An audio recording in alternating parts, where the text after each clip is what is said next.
దేవునికి స్తోత్రం. ప్రియమైన సహోదర సహోదరులకు శుభాభివందనములు. ఈరోజు దేవుని వాగ్దానం కీర్తనలు 18:27.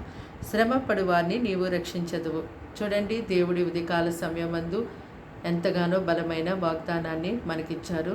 ఎవరైతే శ్రమలో ఉన్నారో వారిని దేవుడు రక్షిస్తానని గొప్ప వాగ్దానం చేశారు. కనుక మరి ఈ శ్రమలు బట్టి మీకు కలుగున్న బాధలు బట్టి ఎంత మాత్రం మీరు కృంగిపోవద్దు. అంతేకాదు, దేవుడు ఇంకా బలమైన వాగ్దానం చేశారు. ఈ లోకంలో మీకు శ్రమ కలుగుతుంది, అయినా కూడా ధైర్యంగా ఉండండి, ఈ లోకం నేను జయించున్నాను అన్నారు. ఇది ఈ వాగ్దానాన్ని మన హృదయంలో ఉంచుకోవాలి. ఈ వాగ్దానాన్ని మనం ఇతబట్టి ప్రతిరోజు ప్రార్థించాలి. ఈ వాగ్దానం, ఈ మాటలు మనకి జ్ఞాపకం లేనప్పుడు శ్రమలు వస్తే తప్పనిసరిగా కృంగిపోతారు, భయపడతారు, కలవరపడతారు, మరి చేతకాని స్థితిలోకి వెళ్ళిపోతారు.